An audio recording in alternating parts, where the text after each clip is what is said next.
La gestion intégrée du Purchase Order Management comme levier de performance du transport international, ce qui nous donne déjà quelques mots-clés. On est dans une problématique de transport tournée vers la performance. En l'occurrence, le tandem, il associe un commissionnaire de transport, Clasquin, et une jeune pousse, Windle, et qui vont justement nous livrer les clés un petit peu de leur collaboration et de la valeur ajoutée qu'elle apporte à Clasquin et aux clients de Clasquin. C'est là l'enjeu, mais je ne veux pas en dire trop, d'ailleurs, faute d'en savoir beaucoup plus. Et je vais être le premier spectateur de cette présentation. Emilia, Frédéric, je vous laisse la main, peut-être en commençant par vous présenter. Merci Maxime pour cette introduction. Bonjour à tous. Donc effectivement, on va commencer par se présenter. Moi, je suis Emilia Gevakov, CEO et cofondatrice de Windle. Windle est une société qui édite une plateforme collaborative de PO Management et qui a été créée en 2015. Bonjour à tous, mon nom est Frédéric Serra, je suis le DSI du groupe Clasquin. Je m'occupe des systèmes d'information, mais également du process et du projet de digitalisation de la société. Et donc, du coup, nous allons vous présenter cette nouvelle offre. Donc, avant de rentrer dans le vif du sujet, quelques mots sur nos organisations et nos activités respectives pour planter un peu le décor. Donc, comme je le disais, Windle, c'est une plateforme collaborative de suivi des commandes fournisseurs.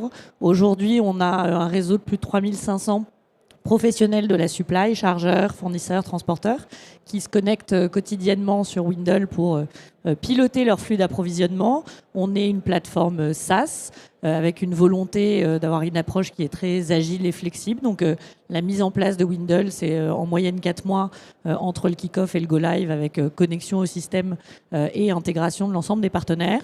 Et donc dans notre approche flexible, on est en mesure d'accompagner et de couvrir différentes organisations dans différents secteurs. Donc évidemment tout moyen de transport, mais aussi différents processus d'approvisionnement, des flux rendus, des flux FOB, Xworks, etc.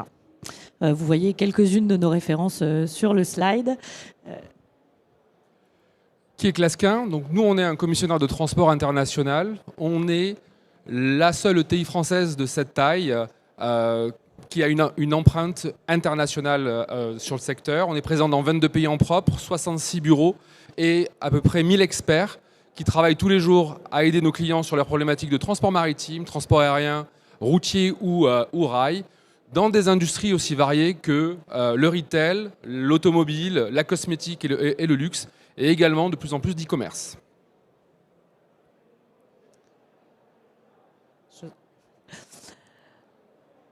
Donc pour rentrer dans le vif du sujet, quelques chiffres clés pour rappeler le contexte actuel des flux internationaux. Donc pas de surprise, tout le monde est au courant. Ces 18 derniers mois ont vu le transport international extrêmement chamboulé. Quelques chiffres pour rappeler l'ampleur du phénomène. Aujourd'hui, il y a 65% des navires qui sont en retard et qui ne sont pas un peu en retard puisque le retard moyen est entre 9 et 12 jours sur un trajet Chine-Europe. Donc, on parle d'un trajet qui dure normalement 45 jours. Donc, des retards extrêmement conséquents qui sont accompagnés évidemment d'une hausse très très significative des prix du transport. Et face à ça, des organisations qui doivent faire face à une tension sur la demande qui, elle aussi, s'accroît avec certains secteurs comme le retail qui ont vu des croissances de la demande jusqu'à x2 sur cette même période. Donc un contexte qui est extrêmement tendu et qui vient s'ajouter à des enjeux existants. Effectivement, cette industrie, l'approvisionnement à l'international, il y a plusieurs challenges qui préexistent. Déjà, on parle de multiples acteurs. On a des fournisseurs, on a des compagnies maritimes, des compagnies aériennes. Tous ces gens-là ont une maturité totalement différente, sont tous en silo, la donnée est extrêmement dispersée. Et donc, du coup, ça pose de gros challenges de pilotage. Tout ce qui se passe avant le transport international, les outils qui existent, les ERP, les TMS, ne sont pas réellement adaptés à couvrir ce process-là On a beaucoup d'échanges par email avec les fournisseurs, on a beaucoup d'Excel qui sont échangés. Et tout ça, c'est hors système. Or, il y a de la valeur à essayer de la capter pour avoir plus de réactivité. Donc un manque de fiabilité des données qui est quand même assez criant sur toute cette partie amont. Donc des Excel, des échanges, donc beaucoup de problèmes d'efficacité opérationnelle qui font souffrir, qui impactent le flux.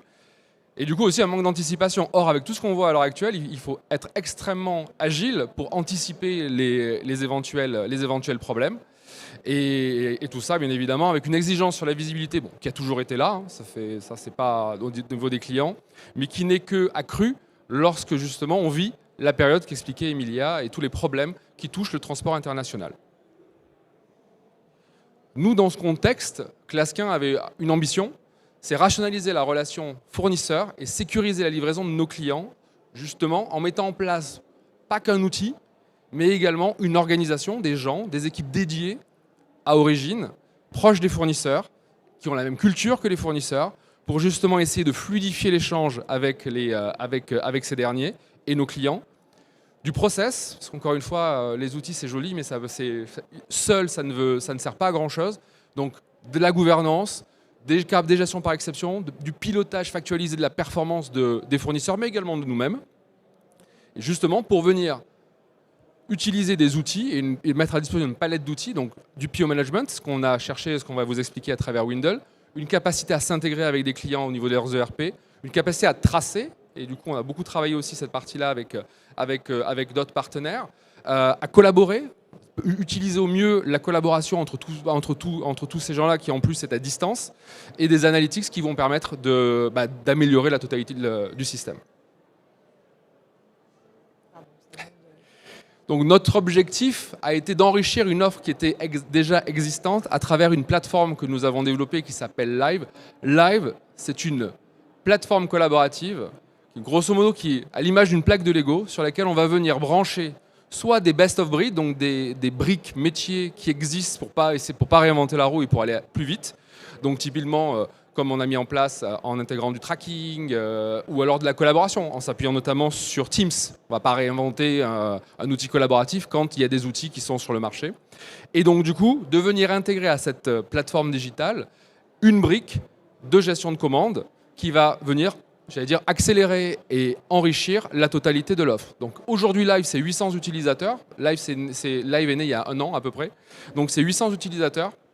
C'est 200 clients Clasquin qui sont en production sur Live, le top 10 de nos clients qui est déployé. Une orientation retail, mais également automobile et luxe qu'on donne à cette plateforme. Du coup, qu'est-ce qu'on cherchait ? Fort de notre expérience, encore une fois, on avait déjà des solutions de PO management qui s'appuyaient historiquement sur notre TMS. Donc, c'est-à-dire un outil de transport, très orienté de transport. Or, cette solution-là ne nous permettait pas d'être totalement flexible, ce que je disais tout à l'heure, pas forcément adapté à couvrir tous les échanges qui se passent à origine. On cherchait un outil qui nous permette de suivre la commande depuis son émission par le client jusqu'à la livraison finale à destination. Chercher un partenaire qui soit capable de s'intégrer dans notre plateforme, dans notre plaque de Lego, mais en marque blanche, justement pour avoir une intégration fluide et une expérience fluide pour nos utilisateurs. On voulait de la configurabilité. On sait très bien que chaque process d'approvisionnement et d'achat chez nos clients va être différent selon les clients, des fois selon les produits, selon les destinations. Et donc du coup, on avait besoin d'intégrer du workflow dans la solution. On voulait, et ça c'est l'enjeu que nous avons sur la plateforme Live, avoir un accès à l'ensemble des données échangées. Pourquoi ? Notre objectif, capter la donnée de toutes ces briques que nous prenons sur le marché et créer de la valeur en croisant cette donnée et en y mettant notre expertise. Et ça, c'était quelque chose d'assez important, d'avoir une capacité à travailler en API avec nous. On voulait quelque chose de simple. Il y a beaucoup d'outils qui existent sur le marché, mais pour le coup, qui peuvent être extrêmement complexes. Or, on veut que des fournisseurs y aillent dans l'outil et travaillent dans l'outil. Il faut absolument qu'on leur apporte une expérience utilisateur qui soit efficace et surtout axée sur la collaboration parce que le flux d'infos doit aller assez vite. Et enfin, on cherchait un partenaire. puisque c'est ce qu'on a fait avec d'autres partenaires. On cherche à créer du long terme avec Windle ici, pour partager une roadmap, travailler ensemble sur une roadmap pour essayer de faire grandir, j'allais dire, le système et nous, notre solution. Voilà, donc devant ces critères de recherche, nous nous sommes trouvés avec Clasquin. Windle apportant effectivement d'un point de vue fonctionnel la couverture qui intéresse Clasquin pour enrichir Live. Donc c'est bien du suivi de la commande à partir du moment où elle est créée dans les systèmes du client jusqu'à sa livraison finale, et cette capacité à avoir une approche collaborative en connectant l'ensemble des parties prenantes qui interviennent d'un point de vue opérationnel sur l'exécution de cette commande. Les objectifs, ils sont relativement clairs, gagner en visibilité temps réel et en capacité d'anticipation pour gérer au mieux les aléas et que l'ensemble des parties prenantes puissent s'organiser et limiter l'impact des potentiels aléas. Concrètement,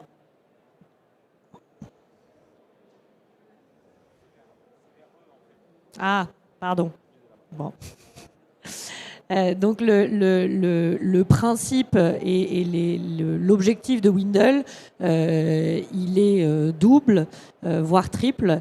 Le premier, c'est vraiment venir simplifier et automatiser le suivi quotidien qui repose encore beaucoup trop sur des échanges email, des relances manuelles, de la ressaisie dans les systèmes, des infos qui sont très fragmentées et du coup qui ne permettent pas, comme on le disait, à chaque partie prenante d'être efficace sur son périmètre d'activité. Donc ce qu'on vient proposer avec Windle, c'est cette automatisation de processus métier, donc avec des relances automatiques des fournisseurs et la capacité pour les fournisseurs à partager directement l'information et ce qu'elle soit diffusée à l'ensemble des parties prenantes, une couche d'intelligence avec des dashboards et de l'exception, du management à l'exception, des filtres personnalisés, des alertes qui, justement, dès qu'il se passe quelque chose, être capable de savoir quel est l'impact que ça va avoir sur l'ensemble du flux, et ensuite un souci et une attention toute particulière donnée à la data. On en parlait un peu, il y a une vraie importance aujourd'hui à être capable de capter les informations, mais de les capter de manière structurée pour pouvoir capitaliser dessus lors de décisions opérationnelles.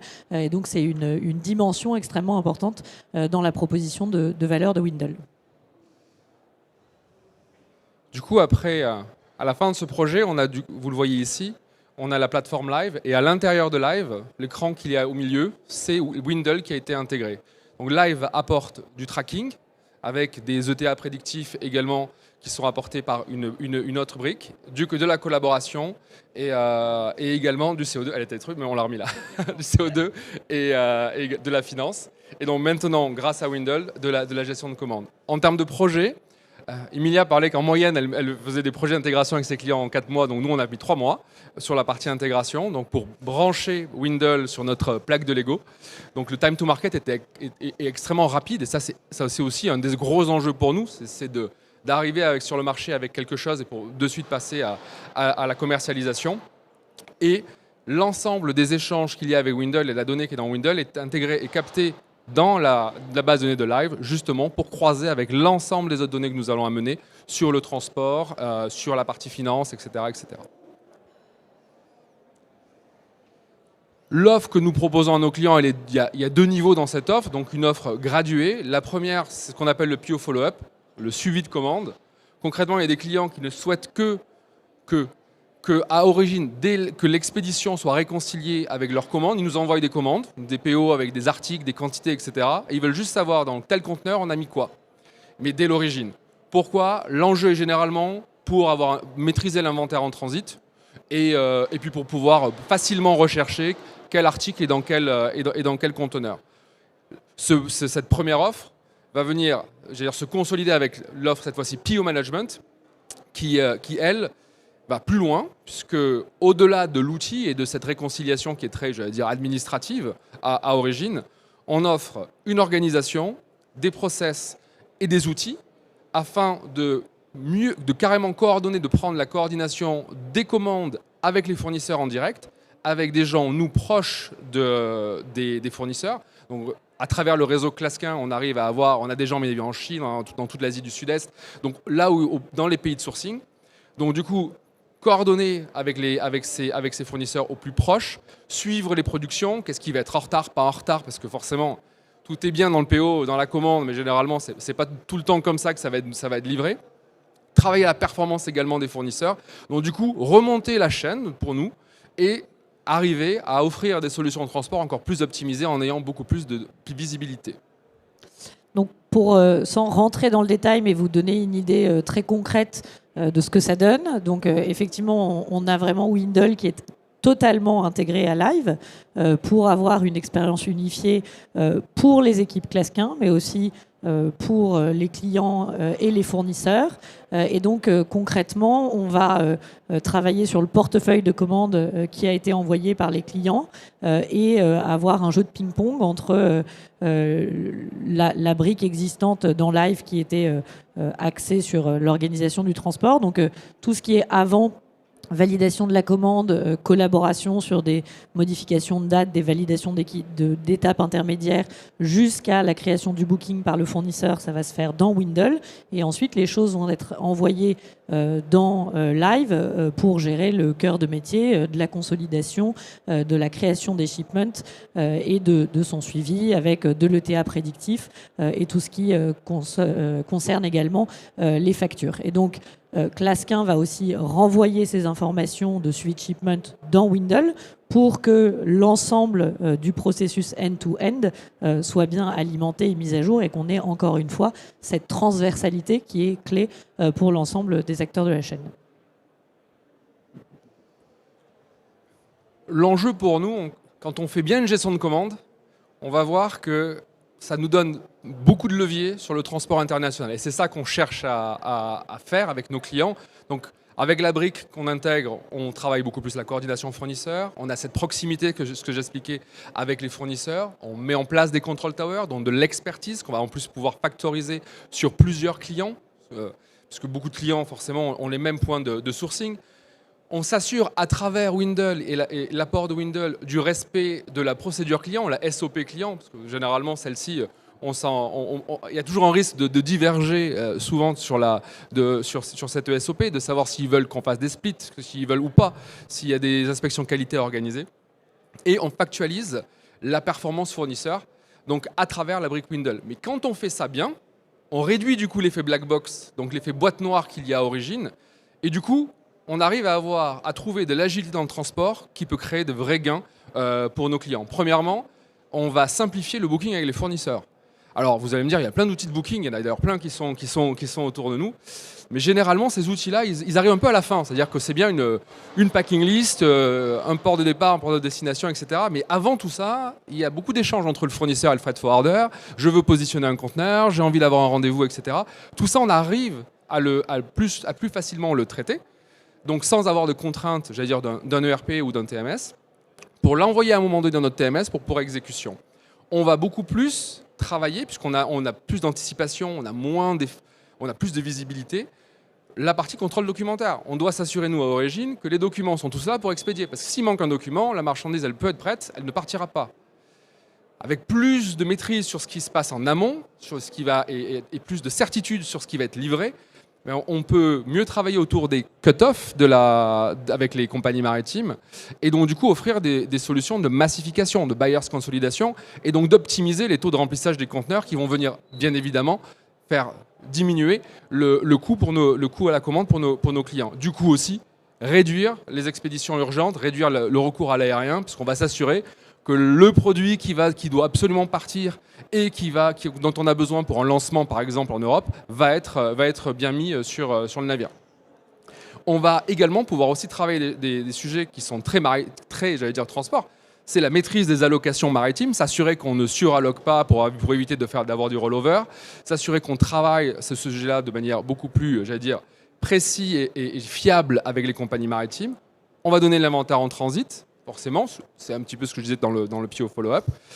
Et quand on rajoute avec les briques qu'on a déjà intégrées, telles que le tracking et l'enrichissement des données, notamment sur des ETA prédictives, on est capable de mieux piloter les tâches à l'import. On est capable d'organiser les opérations de dédouanement de manière beaucoup plus précise quand on sait qu'un navire va avoir du retard. On est capable de se dire, de comprendre que, vu le retard du navire, c'est ce conteneur qui va être en priorité parce que le produit devient critique.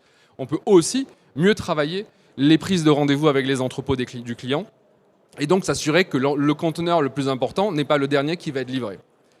Dernier sujet, compte tenu de cette visibilité et de cette visibilité entre le contenant et le transport lui-même et le contenu, la commande, on est aussi capable de travailler des solutions de detention and demurrage, donc d'optimiser les frais de détention, tout simplement parce qu'on peut avoir des stratégies de priorisation avec nos clients. C'est ce conteneur-là, il n'y a rien de critique dans ce conteneur-là. Par contre, il va payer des frais de détention ou de demurrage, et donc du coup, il va falloir le sortir en priorité, le livrer en priorité pour le ramener à la compagnie maritime. Donc, encore une fois, l'idée de la gestion de commande, c'est non seulement d'optimiser un process de gestion de commande, mais également d'avoir ce levier, et ça c'est l'expertise qu'on a dans le transport, sur le transport international, d'optimiser les coûts. Et à la fin, quand on commence à faire ça, on peut parler avec un client de stratégie d'achat. Quand un client est plus serein sur ce pilotage-là, il va peut-être acheter différemment. Il va peut-être acheter en ex-works du coup, et donc changer totalement, garder la maîtrise du transport pour essayer de l'optimiser, pour en faire un gain et non pas une contrainte. Ça, c'est le vrai enjeu qu'il y a dans cette nouvelle offre. Si on prend un cas client, on a deux cas clients. Le premier cas client, c'est un retailer américain, c'est un e-retailer américain, donc il fait du mobilier. C'est des flux principalement transpacifiques, donc Chine, Inde, Thaïlande, Malaisie, vers les États-Unis. Et sa problématique, c'était il n'avait pas la main sur ses fournisseurs. Il n'avait plus de visibilité sur ce qui se passait à l'origine, donc du coup, il n'arrivait plus à voir ce qu'il y avait sur l'eau. Il pilotait totalement à l'aveugle, sauf que ces gens-là, ils vendent un stock sur l'eau, très souvent. Et à un moment donné, la promesse client vers leurs clients n'était pas respectée, faute de visibilité. Donc ils nous ont approchés et on a mis en place, donc c'est 150 fournisseurs quand même qui sont à origine, 11 000 conteneurs par an, et on a mis en place cette solution. Et déjà là, on arrive à leur donner une meilleure anticipation pour les équipes achats, donc ils arrivent à voir ce qui se passe à origine et décider sur quoi mettre de l'énergie et non pas travailler user le soleil avec des Excel et des emails dans tous les sens. Ils ont une visibilité qui est bien plus précise sur la marchandise qui va arriver dans leurs entrepôts. Du coup, cette visibilité, ils sont capables de l'interpréter, de la donner aussi à leurs clients finaux. Et quand on met plus de visibilité dans ce qui se passe à origine, on résout un petit peu et on factualise la performance de chacun, du fournisseur, du commissionnaire de transport, parce que généralement, quand on est chargeur, on a le commissionnaire qui dit c'est la faute du fournisseur et le fournisseur qui dit c'est la faute du commissionnaire. Là-dedans, on donne une vraie transparence sur tout ça. On est capable de dire ce fournisseur, il livre systématiquement 3 jours après votre date ou en moyenne. Et du coup, ils peuvent mettre en place, et ce qu'ils mettent en place, des stratégies avec des pénalités avec leurs fournisseurs, justement en non-respect du contrat, et c'est factuel. Donc du coup, ça passe beaucoup mieux avec les fournisseurs. Deuxième client automobile, qui part d'Europe vers des usines qui sont au Maghreb et en Roumanie. Donc 15 usines, 120 fournisseurs, principalement d'activités, ce qu'on appelle RoRo, donc ce sont des camions qui traversent la Méditerranée sur des navires, et donc un client japonais. Et lui, sa problématique, c'était carrément assez fort, c'était qu'il ne savait qu'une marchandise était partie que lorsque l'usine recevait la marchandise, l'usine à destination. Enfin, c'était quand même un constat assez fort, et quand on pense qu'on est dans l'automobile, juste à temps, etc., c'était quand même assez problématique. On a mis en place donc cette solution. Alors là, pour le coup, on a mis en place 120 fournisseurs en un mois. Donc on va parler du challenge qu'est l'onboarding des fournisseurs. Donc 120 fournisseurs en un mois. On a donné redonné de la visibilité aux usines sur ce qui est en cours, sur ce qu'on a réellement reçu, sur ce qui est réellement consolidé, ce qui va réellement arriver, pour qu'elles puissent aussi, mieux arbitrer sur comment la production va se passer dans la semaine suivante. On réduit bien évidemment les expéditions urgentes, ça aussi, parce que forcément quand ils ne savaient pas où est un produit, ils finissaient toujours par potentiellement doubler la commande et l'envoyer en aérien en last minute. Et ça, c'est des coûts bien évidemment qui viennent s'additionner. Et on a offert une vue différenciée et adaptée aux usines, aux achats et au transport. Chacun a besoin d'exploiter la donnée de manière différente. Or là, il s'est échangé un joli Excel dans lequel il devait avoir 200 colonnes et 40 000 lignes. Donc pas très pratique, à piloter. Là, ils ont chacun des vues sur sur les urgences, les exceptions, et donc du coup ils sont plus efficaces. Donc, vous l'aurez compris, on parle d'un projet global avec une solution qui se décline sur un outil IT, des processus et des hommes. Et au centre de ce projet, il y a tout le sujet crucial de l'onboarding fournisseur. Parce que tout ça marche si les fournisseurs jouent le jeu. Et donc, oui, les fournisseurs jouent le jeu, puisque comme le disait Frédéric, on arrive à des vrais succès, l'onboarding de 120 fournisseurs en un mois. Pour ça, il faut suivre et respecter certaines règles très importantes pour que l'onboarding fournisseur soit un succès. Ces règles, elles sont simples, mais encore une fois, il faut s'y tenir.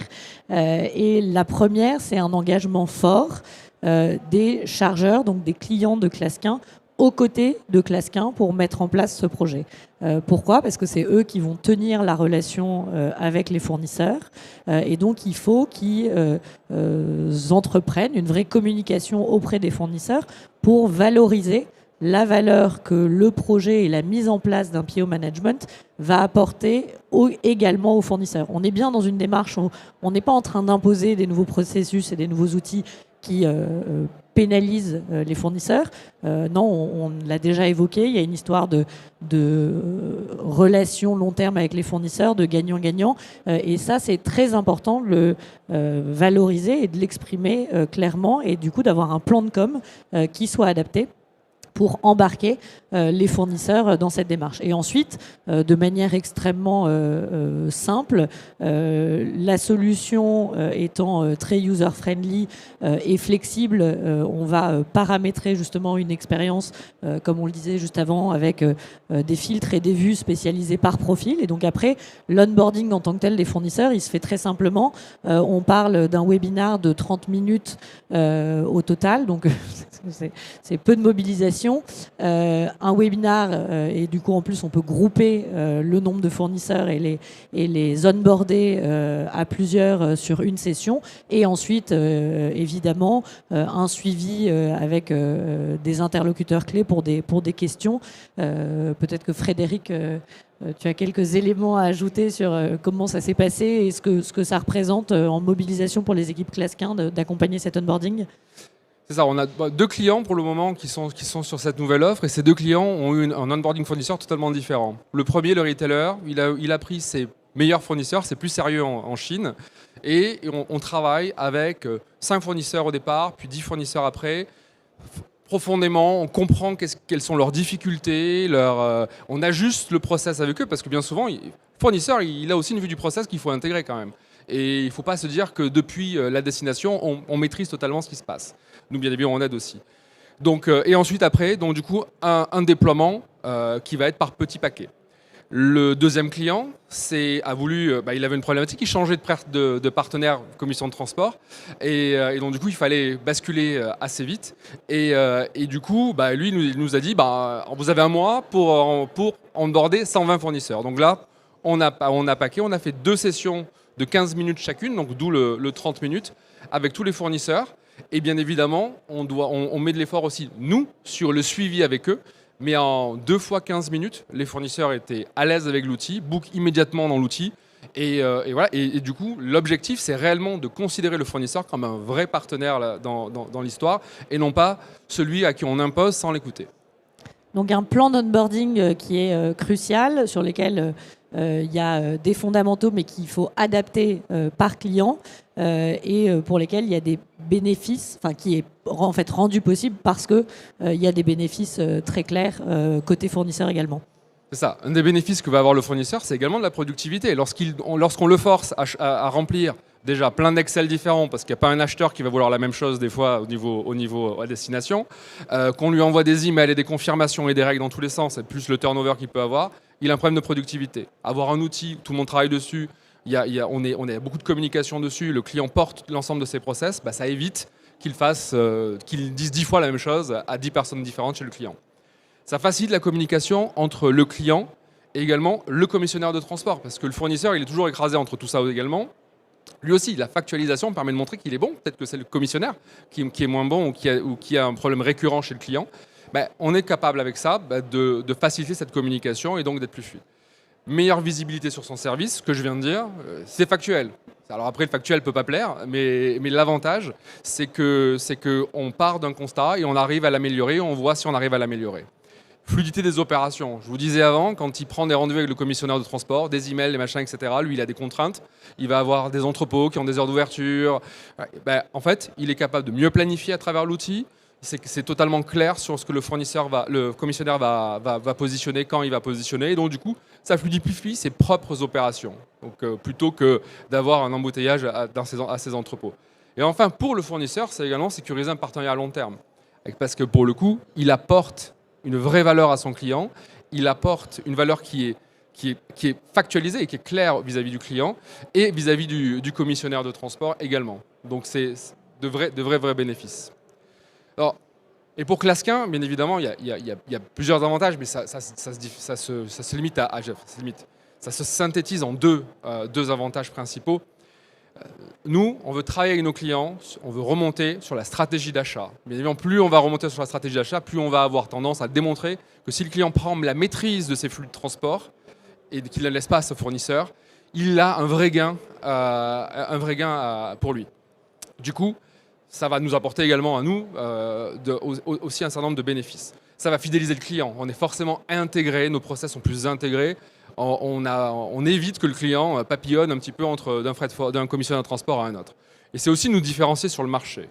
Parce sur le marché, il y a beaucoup de commissionnaires de transport. Le PO management existe depuis longtemps sur le marché, mais on veut apporter on pense qu'on apporte en tout cas là une vraie valeur sur la chaîne. Et donc du coup, ça contribue dans cet environnement extrêmement perturbé à nous différencier par rapport à nos concurrents. Et le point aussi important sur cet élément, encore une fois, on ne prend pas des outils pour prendre des outils. Notre objectif, c'est de faire juter notre propre expertise pour nous, pour nos clients, pour les fournisseurs, et justement pour fluidifier tout l'ensemble.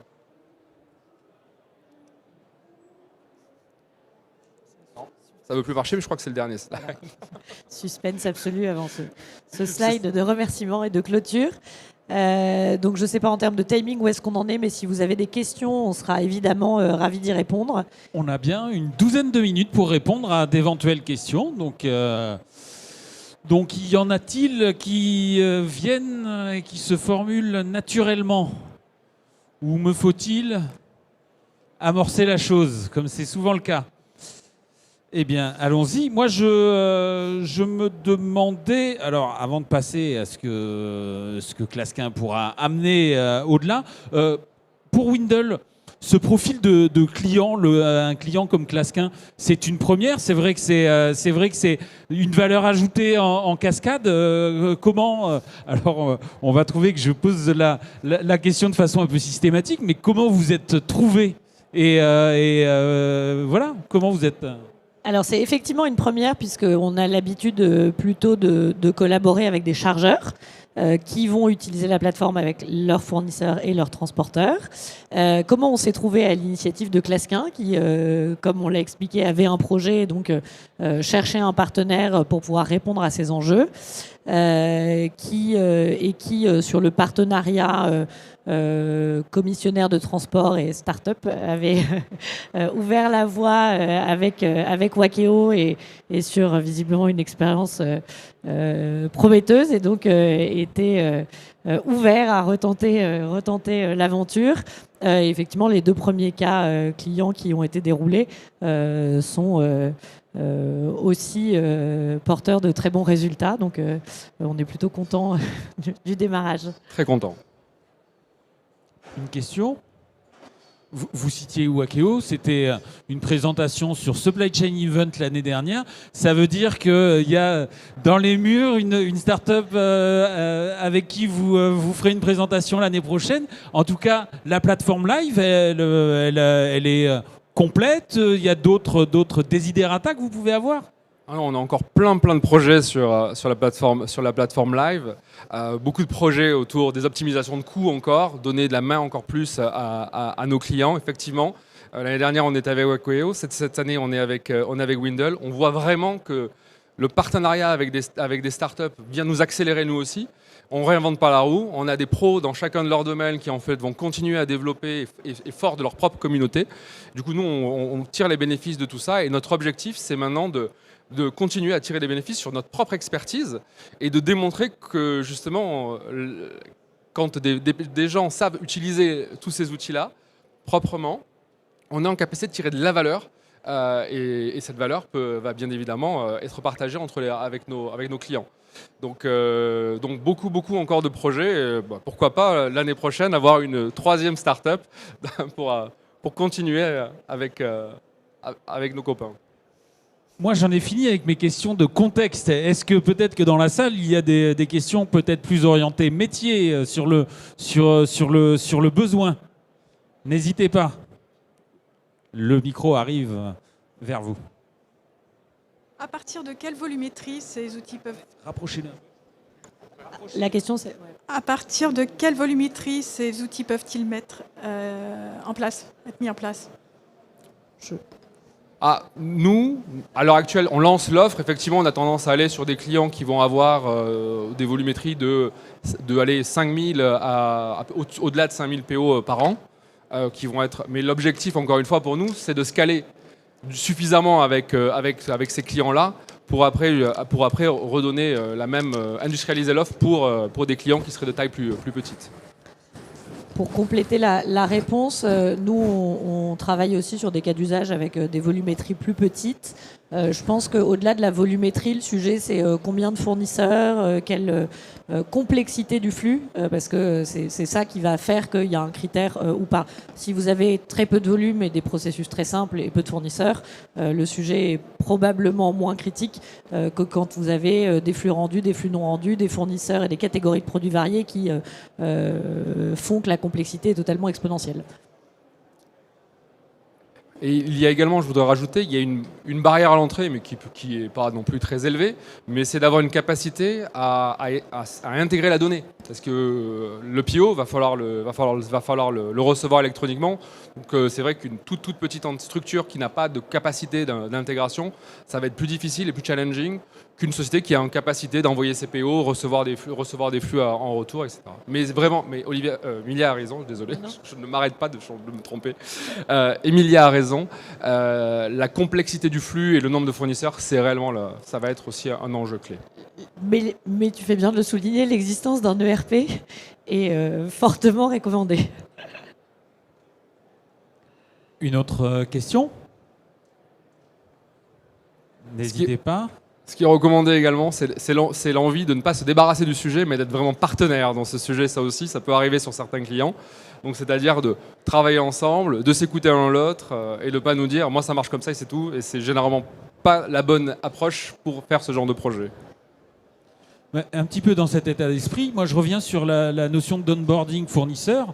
Alors on a compris qu'il y a des outils pour que, en tout cas dans la sensibilisation au sujet, ça se fasse de façon fluide et autres. Mais par contre, ça veut dire que le fournisseur en question, lui, il va avoir des données à transmettre via la plateforme. C'est ce côté-là. C'est quoi la nature des données, qu'on ait une idée de la complexité que ça peut avoir de son côté?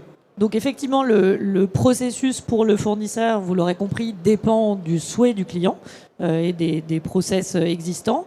On peut mettre en place des choses plus ou moins complexes. Ça commence souvent par l'accusé réception de la commande et la validation des dates clés de mise à disposition et des potentielles mises à jour de quantité. On l'a évoqué aussi pour fiabiliser et agiliser l'organisation du transport, le partage des documents clés qui viennent du fournisseur. Et gérer aussi dans Windle la création du booking du fournisseur vers le commissionnaire de transport, ce qui va permettre à Clasquin de le récupérer directement dans son système et de le gérer. Donc après, tout ça est ajustable en fonction, encore une fois, du processus. Mais donc dans les grandes lignes, on parle vraiment de toutes les étapes et les validations opérationnelles qui viennent de la part du fournisseur à partir du moment où la commande a été placée par le chargeur. Et vraiment, l'essentiel, c'est sa planification. Il va livrer quelle quantité de quel produit, quand. Sans ça, on n'arrive pas à piloter. Donc, c'est pas, en termes de données, c'est pas énorme ce qu'on lui demande. En tout cas, c'est beaucoup moins que de l'écrire dans plein d'emails et dans plein d'Excel. Une question? N'hésitez pas, sinon je continue, c'est mon métier. Alors, je ne suis pas expert du transport international, mais quelque part, il y a des marges de manœuvre et des leviers différents. C'est vrai qu'un fournisseur, on peut lui demander telle quantité à telle date, mais peut-être que si on lui demandait la quantité ou à un autre moment ou avec un horizon de temps pour rendu chez le client final différent. Du moins, il y a comme ça différentes marges de manœuvre. Est-ce que cette question, elle peut être abordée ou au finish, il faut que la commande ait été gravée dans le marbre avec une date, une quantité et autres, ou est-ce qu'il y a d'autres leviers que vous, sur lesquels le projet permet quelque part d'agir ? Effectivement, il y a quand même quelques leviers. Généralement, il y a le levier du cut-off de la compagnie maritime, par exemple, à origine. Et entre ce cut-off et la mise à disposition, on peut encore jouer. Mais c'est tout l'enjeu, j'allais dire, de commencer à regarder cette donnée. Parce qu'on passe trop de temps là à faire de l'opérationnel de manière très dispersée et de manière très silotée. L'enjeu, c'est justement de pouvoir le voir, parce que quand on va l'analyser, on va dire c'est bizarre. Dans tous les cas, ce fournisseur-là livre systématiquement avec 3 jours de retard. Le cut-off, il va le rater. Donc du coup, prendre en compte ces éléments-là pour pouvoir justement faire en sorte qu'on ne s'entête pas à faire toujours la même chose qui ne marche pas en fait. Et je vous dis, il y a un enjeu autour du cut-off, de le communiquer, de faire comprendre que la marchandise va être disponible à tel moment et de aussi avoir des plans d'amélioration avec certains fournisseurs clés qui ont des challenges différents sur leur livraison.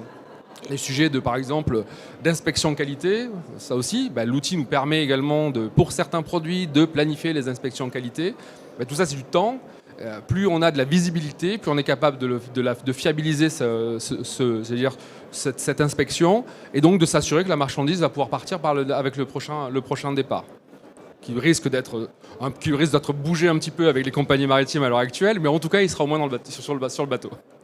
Effectivement, c'est comme on le disait, il y a un vrai intérêt et c'est tout l'enjeu de gagner en visibilité sur de la data produit, d'être capable de piloter les choses dans le détail. Est-ce qu'on peut cadencer une commande ? Est-ce qu'on a intérêt effectivement à splitter en 2 livraisons partielles parce qu'on va pouvoir consolider avec d'autres livraisons partielles et assurer une stratégie business qui est honorée par rapport aux engagements et à la stratégie du client. C'est tout l'objet de la démarche, c'est d'avoir cette granularité au produit et d'être capable de se dire on fait des arbitrages et on optimise en fonction de ce qui est le plus performant pour la supply chain, mais en bout de chaîne pour le business et de servir au mieux la satisfaction client. Très bien, on a 2 minutes pour une dernière petite question. Pour tous les timides qui préféreront discuter en plus petit comité, on vous invite à venir au stand E13 après la conférence si vous avez envie d'avoir un peu plus d'informations sur le sujet. Très bien. Ou moi, je pose une dernière question. Aussi, bien sûr. Non, mais je veux bien le contexte chahuté du transport international, notamment maritime, et comme vous le rappeliez, sur les flux origine Chine à destination ou de l'Europe, et je crois que c'est encore plus critique sur les flux vers les États-Unis. Alors, ça rend l'offre d'autant plus désirable, mais ça la rend peut-être d'autant plus... je sais pas, complexe du moins pour votre métier de commissionnaire. Dans tous les cas, le marché est complexe pour les commissionnaires de transport à l'heure actuelle et donc pour nos clients. Non, cette offre finalement arrive presque au bon moment parce qu'on voit bien qu'elle trouve on est extrêmement sollicité sur cette offre qui vient d'être lancée. Encore une fois, la gestion de commande, ça existe depuis longtemps, mais en cumulant notre expertise, un outil simple d'utilisation, plein de bon sens, très configurable, avec également des partenaires tels que Wakeo et l'enrichissement de la donnée, on arrive à avoir... Alors on va pas supprimer le problème, on supprime jamais le problème. Par contre, on se donne les moyens d'anticiper et de décider, d'être plus en maîtrise plutôt que de subir. Donc du coup, effectivement, dans tout ce brouhaha ambiant, ça nous permet, ça permet de faire la différence avec nos clients, avec les compagnies maritimes également. On est plus capable aussi d'être fiable envers elles, et donc du coup, ça crée un système plus vertueux. Merci. Si vous aviez des questions, c'est trop tard. C'est fini. Je vous laisse poursuivre la discussion. Merci beaucoup. Merci à tous.